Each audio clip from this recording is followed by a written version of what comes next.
Welcome in, ladies and gentlemen, Chit Chat and Chapters. I'm Austin, she's Lauren. Hope everyone's having a fantastic day. Lauren, how are you?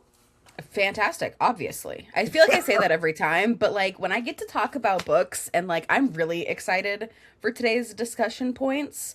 So like Hmm. I'm jazzed. I'm only like halfway through my coffee and I'm feeling wired. Nice. Well, listen, it's a good bit. I like the bit of Yeah, I hope you're having a fantastic day. How are you doing? Fantastic, of course. Just checks out. So, obviously. Yeah. since you're revved and ready to go, we should just dive right into the books we've read. Which how is reading going Obviously. for Yeah. you? Because your girl yep, your girl came back in full force. Since the last time we have Yeah. chatted, I have read 8 books. Woo! Ha! Ho! Uh-huh. Ha! I'm back. Going hard I'm and back with a full. vengeance. I'm That's right. We're up to 37 books for the year. Yeah, that's what I'm talking about, baby. Yep. So, digging into things. Last time we talked, I was reading Quicksilver, got that finished.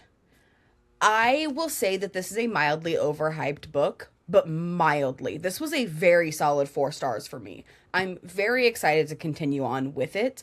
I think the people that adore this book are the people that tend to lean a little too heavy into the book boyfriend. Mm, The people that are mm, like, oh my God, Kingfisher is like the best book boyfriend. Because he's a top tier book boyfriend, don't get me wrong. He's no Zayden, but like, he's up there. He's fantastic. But there's enough with the plot that kind of like, it takes a little bit drawn out in too many places. And then it's way too quick in too many places. That like, it's a 4 star book. It's fantastic. I loved it. It's probably even a 4.5, but for all intents and purposes, it's a 4 star book. I'm going to be continuing it. I just think the people that like really hype it up are the people that like lean a little bit too heavy in, oh, Kingfisher, my shadow daddy. And I'm not yeah, that type of reader. that's I run into that online a lot. That people are like, "Oh, this is the perfect book boyfriend," and it's like, I Mhm. listen as a dude, I don't read a book and go, "Ooh, that's the perfect book girlfriend." Like that doesn't Right. register. And so this idea of I'm reading this whole book, and I guess I was talking to Liz about this because was she finished a romance book that she didn't really like, and she was like it's the same thing over and over and over, and you know she basically was like, don't people get bored with this? And Yeah. there are some people that as long as the guy fits a fantasy, they're into it, and good for you, not for me. Yep. Yeah. Yeah. I mean, for me, a book boyfriend is the icing on the cake of a good story. And I'm Mhm. not a big frosting person. Like, I, if it's good, it's good. I love Zayden. Zayden is a top tier book boyfriend for me. But if it's not there, it's not adding or detracting because Fourth Wing is also still just an incredible story with characters that are well thought out. And like, there's so much more to it that, like, I'm not reading Fourth Wing just for Zayden. Yeah, it makes So, sense. yeah. That being said, couple romances. I finished the entirety of the Rebel Blue Ranch series by Lila Sage. Granted, I love those none of covers. these are over 300 pages. These are such quick, fun cowboy romance reads, and they're wonderful. I love Lila Sage. This is actually a series that, like, I typically am like, oh, I loved this. I'm so mad that I waited so long to read it. But I have followed Lila Sage on social media for so long that I think having waited to read these until I understood her personality made these even better because all these characters are so quippy and funny that she shines as an author through these characters and you're like, oh, one of them is wearing a jean what are they called, a joutfit, a jean outfit. Oh, A Lila does Canadian that on the tuxedo, thank Constant. you. Yes, yes. Like, oh, Lila does that on the Constant, and one of them has this tattoo, and I know that Lila just got a new tattoo. Like, there's so many fun little cute things in here that do genuinely, like, they make it better because, like, I've been following Lila for so long, and she shows so much of her personality on social that I saw her in each of these characters. And that was like kind of the first time I've ever really experienced that. And it was so much fun. It was so much fun. I love that. That's Yeah. just awesome. Yeah. And like, and don't get me wrong, these characters are also phenomenal. She, I think, redefined the yearning in a male. Like, oh, Ooh. so good. So good I in the last book. love a romance that's yearning. Yes. That Oh, yeah. like The last one. oh, dude. Yeah. Give me I think it's because I resonate so much with that of like that's the romance that I think of with a rom-com is like I was gonna say, you, Mister, been with your now wife since high school, yearned. You I yearned for yearn your. for her daily. I yearn for my wife constantly.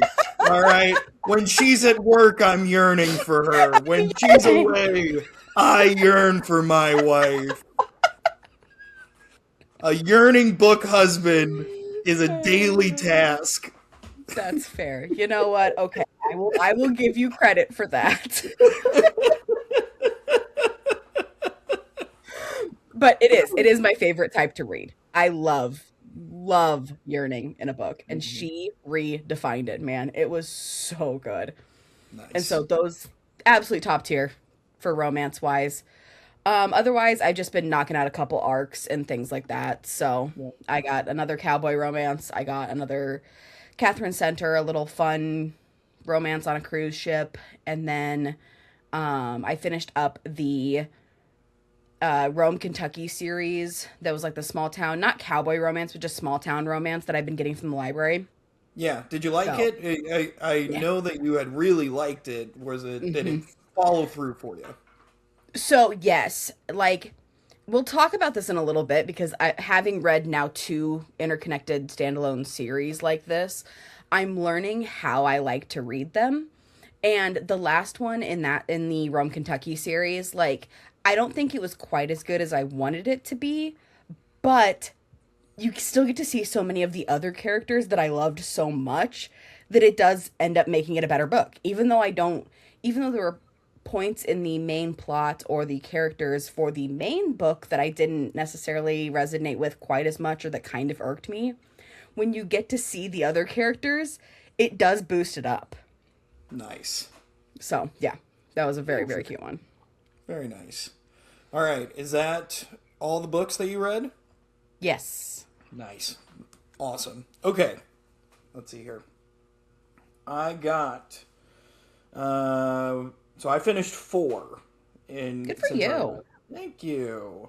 I finished two books 2 and 3 of Tessa Bailey's Big Shots series, which is interconnected standalones. Yep. Both of these books, I don't like them. Like, okay, When you read the first one, I was like, that's a really weird book for you to be reading, to be honest. so Like, they're let fun, me goofy defend times, myself. but Let me defend myself. My sister Grace, not that she loves this series, but like she really enjoyed it. She really enjoyed totally. the series. And the reason why I continued on was because she was like, Austin, it gets weird. And I want you to experience the weird. And Yeah. I was like, okay, all right, sure. So the first one was the golf one, Yep. and I really enjoyed that one. It was like 3 stars. The au pair affair is her best friend and his best friend get together, and she is his au pair, and then they end up falling in love. But I really didn't like it because I'm not a defensive boyfriend guy. Like, whenever it's like, I just get so mad when another man looks at you. Ugh. Like, Mm-hmm. forget that. I Stop it. listen. It my wife gets hit on a lot because she's super hot, and I go, yeah, of course she does. Duh. Yeah. Duh. And I got her. She's not going anywhere. Yep. But so that one was one Yep. star. There wasn't near as much banter and flirting. It was more that like growly, you're mine stuff. And then Dream Girl Drama number 3. The story is these two people, these two people have one night where they meet each other and instantly fall in love, make out, whatever. They don't do anything, but they make out and they think about that. And then they find out that their parents are getting married. And so they can't be together because they will be step siblings.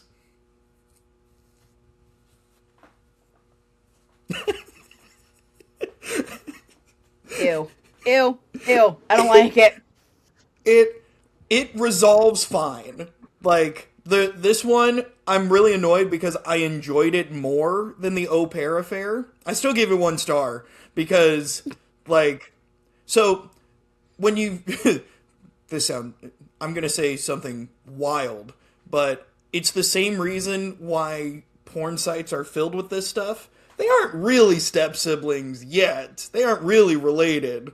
And so when they're just being best friends, it's kind of fun and playful, and you forget about the step sibling thing. And then you're reminded of it, and you're like, oh no, it's gross again. And it comes, like, I'm gonna spoil everything because you're never gonna read these. No. The culmination is he's a hockey player who is about to, like, take over the team and get, like, an 8-figure contract, yada yada yada. She is this harpist that is gunning for first chair of the Boston Symphonic Orchestra, right? Okay? And then an article comes out about how this guy's soon-to-be stepsister is going above and beyond for her soon-to-be stepbrother, going to all the games, clearly being pretty flirty, and so, like, there are rumors going around that he's banging his stepsister, and they haven't. Like, they don't bang until people find out that they could be banging, and then they go, well, people already think we're doing it, so we're gonna do it. Ugh. No, I don't like it. I don't like it. I don't like it. It was bad. It was flirty and fun for moments, but then it was bad again. So, 1 star. Don't like it. Okay. I'm really glad I've stayed away from those. I'm really glad I've stayed away from those books. Fangirl Down was good. The first Yeah. one, Fangirl Down was good. And I've heard Hook, Line, and Sinker by her is really good too. Like, I've heard she does have some, like, really good standout ones. Yeah. But as a general principle, I have too many other things. Yeah. But, okay, then I finished 2 really good books. The 5th in the Walt Longmire series, The Dark Horse. It was a fun new twist because he, like, goes undercover a little bit of espionage, you know, it was a nice play on it. Just really fun. Just a fun new thing. And then Carl's Doomsday Scenario for the 2nd of the Dungeon Crawler Carl series. Golly, I'm in. Okay? You hooked. You in. You got it. Oh, dude. Okay. So, actually, this is a really interesting topic that I think we could kind of get into a little bit. Is that, so, Walt Longmire, every book is, like, 1 episode of a TV series. It's not, like, the next book doesn't necessarily impact the book that follows, right? Yeah. It's episodic. It doesn't really matter where you jump in. Carl's Doomsday Scenario is an overarching story. Yep. And this is a part of it. And the stuff that happened before, super important to what's happened now. And what happens in this book, uber important moving forward. Like, there are outside political things happening that just add to the crunchiness of what's going on. And I think I like the overarching story more. I think that it's much more satisfying. Like, I'm thinking of, like, Fourth Wing and A Court of Thorns and Roses. Like, those are big overarching stories that have huge payoffs with books in the making. Whereas, like, even my favorite series, the Horny Wizard, Harry Dresden. Yeah, I can't believe you forgot his name. Whoa. I haven't read one of his books in a while. What's going on? I know. Harry Dresden is is pretty episodic. There are some themes that travel, there are some characters that travel, but for the most part, it's pretty episodic. And really like that big overarching story. Where do you fall in all this? Good. Okay. So like I want to dive a little bit deeper. One of the segments we're going to touch on is going to touch on the episodic, I think a little bit more, even though I will agree that I think I really sway both ways on this because like I really love the grand payoff, the let's get into the weeds and I want all the details. I want to know these characters in and out. I want I want Liam Worthy tears every time somebody dies because it's killing me because I care about these characters so much. I really love that. But I do get a little discouraged when a book series is so long. Like, I haven't started Throne of Glass yet because those books are so long and terrifying to They're me. meaty. And it's going to be one full arc. Like, I know that. I know they're not episodic. And so, like, there is a fine line there for me. Just like with episodic in, like, romance, I'm here for it. I don't need 6 books for them to get together. Like, Yeah. that's too much for me. So I mean it really just kind of depends on like the genre for me. And I think there is a sweet spot because like so I'm also like doing the Inheritance games. There's like 4 books in there. And I'm already like, okay, 4 seems like a good number. And then I know there's like this whole extra like side quest series that she's written for it. And I don't know that I'll read those because like 4 seems like a good number. Why are we doing more for it? Right. And so I think like it really just depends on the genre, but I do probably overall enjoy a bigger overarching than an episodic series. Sure. Yeah, yeah, yeah. I wonder, does it impact you if all the books have come out yet?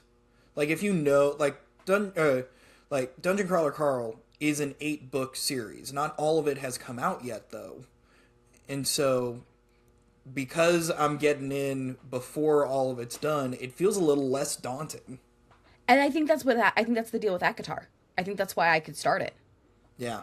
Yeah, where like Throne of Glass is complete, and I'm like, oh god, I can see the space it takes up, and I'm like, that's so much to get into and finish. And then there's like the tandem read because when you get into series like that, like I would love to start City of Bones by Clarissa Clare, I think is her name, Cassandra Clare.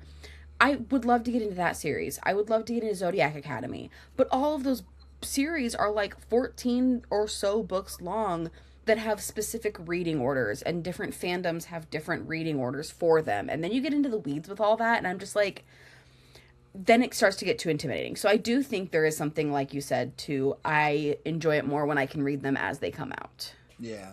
Yeah. And if a series gets to 14, like, it should be episodic at that point. Like, Right. I feel like there's no way that you're setting up something in book 1 and paying off it in book 14. Like that, No. there's no one is that good. No one. I don't right. And I guess I don't know. I don't know enough about either of those series to know if they're more episodic or like Yeah, overarching. But regardless, it's kind of the same because I know I'm pretty sure Throne of Glass is fairly overarching. Because I think you think get so. like more prequel, middle end type thing. I think for Throne of Glass, which is kind of the main one that I judge that off of. But yeah, it's too much, too much. Too much. Too much. We can accept that. Yeah. All right. What are you reading right now? Currently, I am in Arc World. I got some really good ones that I'm super excited for. So I am currently reading Change of Plans by Sarah Dessen. She has not released a book in like, I think 7 years. And she was like my go-to high school author, high school, college. She wrote the best YA, like the best. She's the first one that like, she's up there with like John Green in that like I cry every time I read her books because they're so well done. And I got the arc for it and I was like, yes, absolutely. And it comes out like here pretty soon. And so I'm like, it feels so good to be back in her little world because she's another one that like the way she writes YA is unlike any other YA author. she writes it next level. She doesn't dumb down for a kid's book, you know?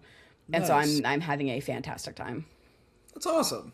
Yeah. I am reading two books that I'm not sure about. The first one being The Hexologist by Josiah Bancroft, I believe his name is. He's written some fantasy stuff before that people say is really, really good. And this is like, what if Sherlock Holmes had some magic? But it also reads very hoity-toity British and like that British dry humor. And it's fine right now. It's fine. I can right understand how I can understand how it would seem like something really interesting, and then you get into it and you're like, oh, Yeah. I'm only like 30 pages in, so I'm gonna give it Oh, 100 yeah, give it- pages. yeah. Gotta But give it man, a- it is hard to get 8 pages through at some point. Like, yeah. so the other one is you're gonna be so annoyed with me. Is Lights Out. Golly, I'm 2 hours in and I'm just a little skeeved out. I'm like, it feels dirty. I've never read a dark romance, and this is dark. You read Butcher and Blackbird. I did read Butcher and Blackbird. You're right, but that felt so much. That felt so anime compared to this. Yeah, no, this is like actual dark. Yeah, this is like real life. Like just her job of like just reading about like what her patients were that day and like oh, we lost someone to a double heart attack. I need to talk to more therapists about this, and it's like I might have to talk to a therapist about this.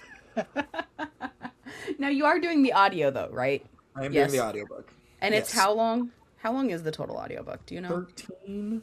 I can find out. Oh, so you're only yeah, okay. You got to give it I'm like 10% of the way through. Oh, yeah, you got to give it like a little bit. Yeah, it's 13 hours long. I'm at an hour 30. It's So- so good. It's so funny. I'm It's so funny. I literally Yeah. was listening out loud. Like I was listening to it out loud in the kitchen, and like even Ben was like, "What the fuck are you listening to?" It's so funny. Like I was dying laughing, and then it'd go back to like the dark shit, and I'd be like, I don't care about that. Just give me more fun." Give me back my funny ha-has. Yeah, pretty much. Goodness. Well, I'll keep listening. I don't know how much more I can do. I'm going to be honest. I think That's fair. That's Yeah, fine. I'm Have they gonna- met yet? no, they haven't. Okay. Okay, She you gotta just at least DM'd him. Oh, okay. Yeah, you gotta at least get it to because so the thing is I will say the very first part of that book, the setup for it is not great because they get a little Yeah, too it's- in the weeds with like both of them, and I'm Yeah. like, I don't. But then you don't need it. You don't need it for the rest of the It's book. So I so don't know why dark. it's there. It gets so dark so fast. Yeah. No, And and for like it and to to be then fair, be this comedy, I don't know, man. Like it's it is a comedy. It's so funny. That to be fair, so like it is. It's still pretty dark themes. It's still pretty dark. I'm gonna yeah, like I can preface imagine. that. But I will say the first bit of it, I was like, what I don't get why we're once I finished the book, I didn't understand why the first part was there. Gotcha. So give it till they at least meet. Okay. Then I'll give if it gets to till be then. too much, you can DNF it and I don't care. But Okay. give it at least until they meet. And not the precursor of them meeting. You will understand what that means, but they actually meet. Okay. All right. I will give it a shot. Yeah. Because it's And then, if you give it till there and you still get skeeved out, then DNF, that's fine. All right. I feel bad because like there are times where I should have DNF'd Dream Girl drama, where I should have like been like that's enough. And I think that's coming back to bite me now, where it's like I could DNF this right now. You know what I mean? Where it's like I have then the you're power like, well, to do that. but I also understand not DNFing something that's like you just don't like it because it's light and it's like, Yeah. like There's definitely a difference between DNFing because like you're like legit feeling feelings that are icky, and Yeah. DNFing because like I can finish this, like it's whatever, I'm not gonna Yeah. enjoy it, but like it's Yep. fine enough for me to finish. And I So will like say, they're it's different. really well written. It's very descriptive. It's like the author writes the hell out of this book. And that's kind of the problem. That's very much the problem. Yeah, no, very much the problem is that she's such a good writer. I Yeah. have, and like to be fair, this is now 3 books. It's a 3 book series. I have Uh-huh. no desire to read the second or third book. I'm Uh-huh. done with them. The Gotcha. first one I've heard is by far the best. I've heard the third one is actually the second best, but I don't care to read the second one Seems to to be get how it there, goes. and so I'm just not. I'm this is Nice. that was my dark romance read, and I'm good. Good. I'm done. We Yep. did it. Yep. Don't have to Box do it checked. again. Yep. Goodness. Alrighty, we should get into some other segments. We got what do we got coming up next? We're gonna do a little It Gets Good, but with a twist. That's coming up after this. Chit Chat and Chapters. Alrighty, we are back. We're gonna do a little It Gets Good. Typically, we break down one series and let you know, should we be like reading the first book? What point in the series does it get good? But I kind of wanted to do a little bit of a twist on this. I've been reading a lot of interconnected standalones lately, or like honestly, most of them are romance based. But I know with you being really into like Harry Dresden and now Crawler Carl, that I know is kind of more overarching, like we just talked, and like Longmire and stuff. I wanted to discuss like the idea that a series can get better the longer it gets into it or not because you know more or you either don't know more. Gotcha. Yeah, I love it. I absolutely love it. Okay, hit me with your thoughts. So, my first one is that like for a romance book and like I just got an arc that I read that is the first in a I think going to be 3 or 4 book series and I didn't really care for it. And I like let the author know that like hey, to be fair, I have learned that the first book in a series, I may love the couple or I may like the book, but chances are I'm going to enjoy the next books so much more. Rome, Kentucky was the first series that really did this for me because I enjoyed the first book enough to keep going. The second book is probably my favorite in the whole series. But as I was reading it, I was like, should I go back and change my rating for the first book? Because I love these characters. I love this original couple in it. Why did I rate that? But then I started to realize that it's because you get to know them more. Interesting. Mm-hmm. Ooh. Ooh, okay. I'm picking up what you're putting down. And so, like, yeah, each of these romance books are episodical. You know, they're not necessarily, they may cross timelines a little bit, but like, you're still beginning and ending each book at a certain point. But it's so much more about the characters, for me at least, that like, even in the Rebel Blue Ranch, I loved Luke and Emmy in the first book, but I didn't like them as much as the third book. But by the time they, in their relationship, got to the third book, I was like so excited to see them. I was so happy that they were there. I loved every moment with them and things like that. That I don't know if it's just a romance book thing that tends to happen a little bit more because they're more character driven than I think necessarily like a fantasy or mystery or something that a little bit more like plot driven. That's a very interesting concept. I'm thinking of thinking of Longmire specifically, because if you remember, like in the second book, I complained about it being a setup book. How it's like we are getting new side characters that I'm sure we will fall in love with, and the answer to that is yeah, we got new side characters, Double Tough and Frymire and a couple other characters that have become not integral necessarily, like they aren't the main dish by any means, but Right. they're better because I knew about them first. And that adds a layer to it, which even though it's episodic, it is very plot driven. every single one of the Longmire books is plot, plot, plot, plot, plot. Yeah. Um, those side characters are better because I know more about them, are better because Yep. I get into the rhythm of them. And it was clunky at the beginning, but now it's kind of hit that. Um, and same with the Dresden series. Harry Dresden has a ton of side characters. I Mm-hmm. mean, there are it's an ongoing joke in my D&D group that like every other book is a cast. So like books 1, 3, 5 are this cast, and 2, 4, 6 are this cast. Oh, yeah. Because there's so many side characters that there's no way you could have them in all the books. Mm-hmm. And yeah, the more you sit with them, it's like anything. The more you get to know them, the more characterized they get, the better they end up getting, and the better the story ends up being. So But see, yeah, like I would argue it's not like everything because I don't think Fourth Wing has the same principle. Yes, get introduced to like Cat and stuff like that, but Fourth Wing is still such a special book, and Iron Flame and Onyx Storm are not necessarily that same feeling, even though you get to know more of the characters the more that you go on. You get to learn more about Jasenia and Sawyer, and you learn more about Cat and the Griffin Riders and things like that. But I would argue Fourth Wing is still the best book out of that series. yeah, it is. You are right about that.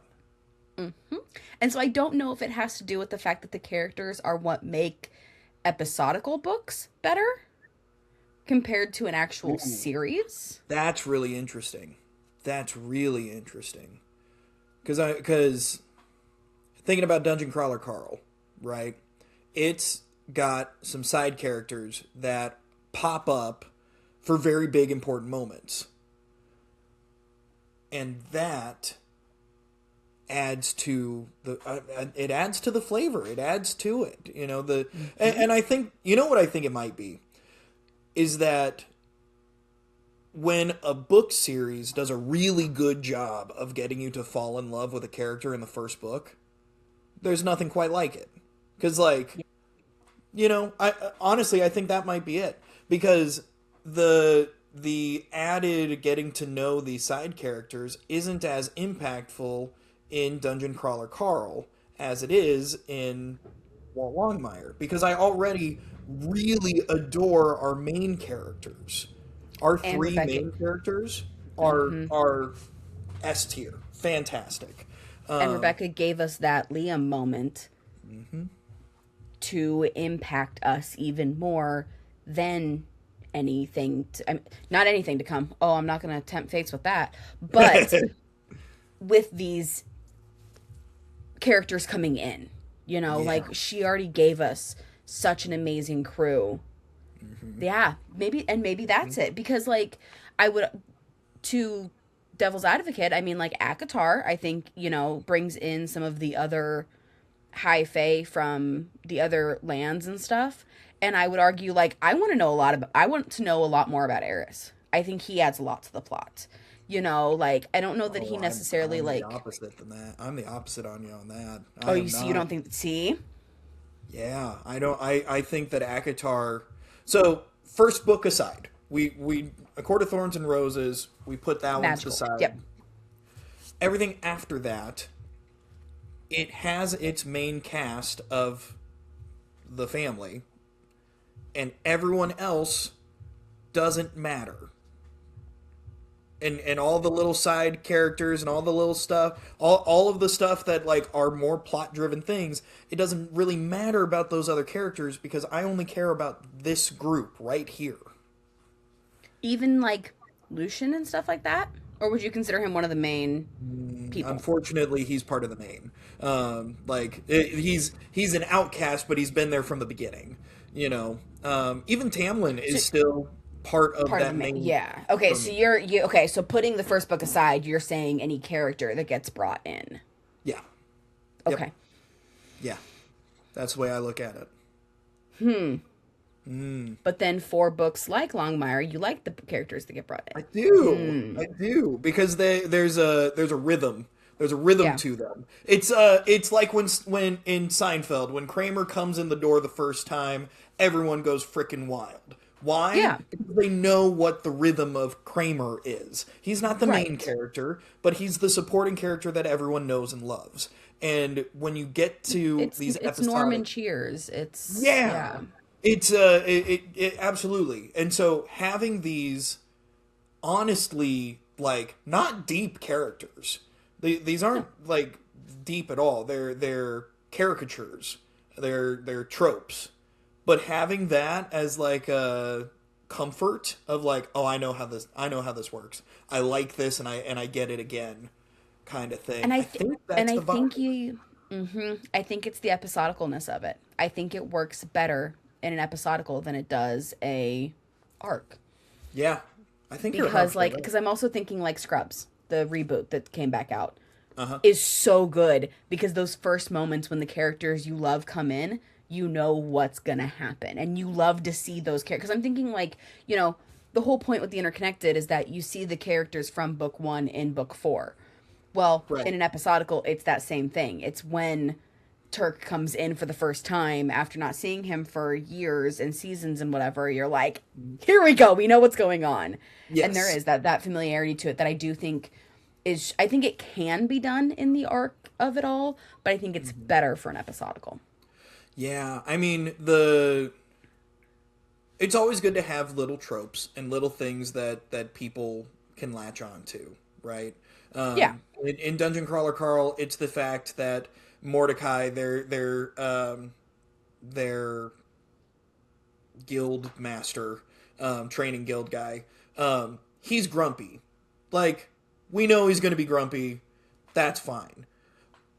But then because it's overarching, we get to see Mordecai change and the reason for his grumpiness change. And we see some of the hurt and some of the background that goes into this character. And that makes him so much deeper. Yep. And it works for this overarching series. I don't think I would like to know Double Tough's backstory Yep. in Longmire. Ooh, interesting. Because then that's the reverse of what I'm saying. Because that's the Yeah. arc then. Yeah. Whoa. This Right? Right? blowing my mind right I've been now. mulling this over since I've read so many interconnected like romances lately that I was like, I wonder if this is a romance only thing too. But I don't think it is. Because I think even in fantasy or whatever, like you still have those characters that pop up that you're like, I love them with all of my heart and soul. That they Yeah. because they grew on me. Yeah. Yeah. It In does the lend Hunger itself Games, it's nicely to like romance. yeah, I mean it does, but I think like in the Hunger Games is another great example of like you start to care more about Haymitch and Effie and all of the like her support team because of the story as it goes on than you do in the first book. Yeah. Yeah. Huh. But that does but I just don't think that discredits the first book. So, Right. cuz I guess that brings it back to my point is with it'll be interesting as you continue Dungeon Crawler Carl. I'm going to forever have a tough time saying that. I will be interested to see if your love for the characters and you learning more information just continues to make the books better than the first, or if the first will still hold the place of nostalgia. Because, like, that's why I was getting at with Fourth Wing. You learn more about Cat and stuff, and that's really cool, but I would still argue the first book is the best book. Yeah. And like with Longmire, the very first book, yeah, I know you had like that rough patch, but like that first book where you're like, this is really good, I can continue to read that. I think I your think point is that they've gotten better from yeah. in an episodical sense Yes. because of that. That's exactly it. I think that I think with an episodic series, there are ups and downs, right? Yep. It's like the best book in the Dresden series, well, other than the last one, which is super emotional and like that one stands on its own for totally different reasons. My Right. favorite book in the Dresden series, the one where it's a heist book, like it's all tropey, and it's all these characters that we've grown to love, and that we've gotten their rhythms, and now they're all coming together for this thing that all feels really big, and here we are. It's like, Yep. it really works in an episodic way. But the more characters that come in on an overarching thing, if they don't have anything to say, or if they don't have enough to stand on, that could probably bog it down. Yep. And then I think you reading the first book is more important. Now, to be fair, I also then, to the what we traditionally do with It Gets Good, I now go into interconnected standalones kind of with the understanding that I may not care about the first book as much, but I'm going to learn so much about the characters that it makes the second and third better. Yeah. Interesting. Wow. Huh. And I think that's the same for, I don't know if you've continued, I can't remember if you've continued it at all, but One for the Money, the Stephanie Plum series. I haven't been able to because my library doesn't have the full version. It only has, like, for audiobook, it only has the shortened version.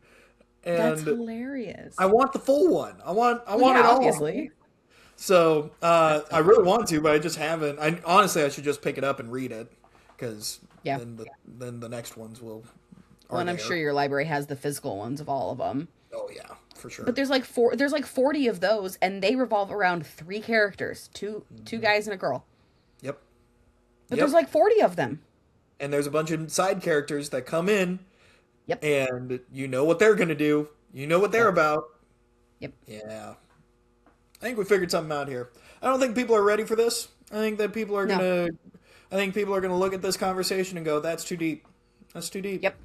Yep. I just like to read my little books, and little books and have a fun, goofy little time. And like my book boyfriend, and and so we'll send it to authors, and they'll be like, "These people get it." I love Heck readers yeah. that go deeper than just, "Oh, I like the book boyfriend." I know. I That's do too. what we're searching for. Absolutely. I went, Indie Bookstore Day was recently, and so I went with a friend of mine who has that same mindset as to, like, this book was really fun, but you have to really like this kind of thing of it, or like, yeah, it was a fun read, it was a silly goofy time, but this book will emotionally destroy you. It's fantastic. Here you go. And I'm like, that's what I need. That's what I need all of my reader friends to be, is the, like, just trust me on this, you have to get to this point, or the, like, I loved this because I bawled the entire time, but it was so well written. Like, where it's just a step deeper. Yep, exactly. Absolutely. All right, what do we got coming up? I'm running today's show, man. Up next, we got the Plight of the Special Edition, is what I'm calling it. So stay tuned. We'll be back. After this on Chit Chat and Chapters. We are back. It is time for the Plight of the Special Edition, is what I'm calling it. Basically, again, like, this old noggin's just been having thoughts that I wanted to, like, get out into the open. And one of those is, I went book shopping, as I have mentioned. And, like, there are so many different versions of books now. There is the sprayed edge thing that everybody is up in arms on, whether it's a regular sprayed edge, or it's a pretty sprayed edge, or it's a paperback sprayed edge, a hardback sprayed edge. There's all of that kind of thing. There are a couple, like, books that came out recently that I ended up accidentally ordering 3 different editions of, because I pre-ordered them and then forgot, and then I'd come across my Instagram of, like, hey, the indie special edition, so I'd go pre-order the indie special edition. Then I'm running around town returning them. It's a problem, and I'm aware that it's also probably a me problem too, because I need to keep better track of what I'm pre-ordering. But I just think it speaks volumes to this idea that I know vinyls kind of speaks volumes to volumes. Bars. Yeah. But I know vinyls do this too, where depending on where you shop, you get a different edition of the book. I ended up with 3 versions of And Now Back to You, and First Time Caller, because I have 2 subscription boxes that it came as the monthly buck for March in both of them, and I bought the original copy. Mm-hmm. Yeah. Why? Why are we doing that? Why are we doing this? Well, it's really interesting you bring up the vinyl stuff because, like, yeah, I think back to, like, Taylor Swift. Every album had so many different versions. The I think best it one, got up to like obviously, being, 14, yeah, obviously being the Target version. That was always the best version. obviously. Well, she had to deal with Target, so that was the whole thing. But you Yeah. always got bonus tracks. Anyway, it's so interesting thinking about, like, what the book looks like because I know we have the segment called Cover Judgers, and we judge a book by its cover. But at the end of the day, like, what matters is on the inside. And Totally. Well, and that's the thing is like, think about this. This is the original book. Actually, this is the Walmart. This is not even the original because I didn't like the pink on pink, so I got the purple cover. This was my subscription book. These are entirely so different covers. Yeah. Wow, those are different. Whoa. Yeah. It's so weird because I immediately know which one I'm drawn to. Yep. But I guess there are some people who think differently and they're trying to just grab a wider audience. I don't know, Well, man. Like, Well, and I think it's the FOMO. It's the collector's FOMO. I have in her own league. This is the spin-off from the Windy City series. This is the Target edition because the Target edition starts with the blue up top and goes to the dark. I also have the traditional version because I got it from an indie bookstore, so it's signed. So like there was another reason for me getting it, but it had the dark that goes all the way down. And it turns out to be FOMO, man. And it's like, but then you also have books like I have Red City that is literally just a maroon sprayed edge. yeah. I mean, to be fair, when I'm looking at books on the shelf, if there's a sprayed edge, I'm drawn to it. I'm more drawn to it. And that's part of it too. Yep, that's absolutely. I mean, it is marketing. The cover of a book is absolutely like, hey, we're trying to get people to buy this thing. It's a money making venture. It's and people. I got into a couple of arguments when I was helping the college class radio stuff because I always said, "How does this make money?" And they're like, "It doesn't have to make money. I'm making art." And I'm like, "Yeah, that's great, but also." People want to make. If you could make money off this, would you? Yes, of course you would. So, it's great to do art for art's sake, but specifically looking at books, like it's hard to sell a book. It's Totally. not easy. You And need just having it like this on a shelf next to three different things, how is it standing out? Well, if Absolutely. you can put it this way on a table and you see that slightly sprayed edge, Uh-huh. well, now out of these, that one's going away. Now I got these two that are really pretty. What are you doing to Absolutely. pop out?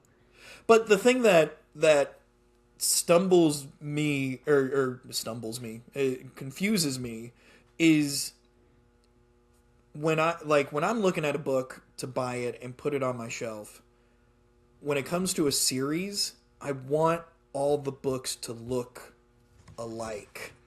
This is my worst nightmare. Oh, I hate it. Oh, I hate it. Middle It's book gross. is shorter. Yeah, why? Why is it shorter? I don't know. But Why'd yeah, they do 'cause that? that's my thing. Is I love sprayed edge. I'm a gimmick for it. I do enjoy a couple different. I am getting better about not getting every edition of everything. I got really in the weeds for a while, and I am back out of that. But I agree. And that's why also I have a hard time buying new releases lately because they all come out in hardback. And if I started the series in paperback. Yep. And so what? Halfway through, that's why I don't have physical versions of ACOTAR yet. Oh, really? Yeah, because I'm waiting for them all to come out. Oh, interesting. I've got all of ACOTAR, and they're all because I bought them all at the same time because they're all paperbacks at this point. So that part is really nice. I want to take a quick moment and say, book jackets suck, and I hate them. I wish hardcovers just had the cover on it. Just make pretty hardcovers. Just make pretty hardcovers. Why is that so hard? And I've seen some really pretty ones. Like even, okay, so this is the like actual cover of this book. Cool. This is a special edition. It has the pretty sprayed edges. But, you know what's cooler? Oh, The actual hardback on this book well, is that's so much great. prettier. Yeah. Why don't we just have Why? this? Put first turn collar on the spine and call it a day. I don't need this. I This don't is need nothing that. to me. I throw away every book jacket I get. That You is, throw them away? I'm not going to use them. I don't need them. They just take up extra space and they get lost anyway. Yeah.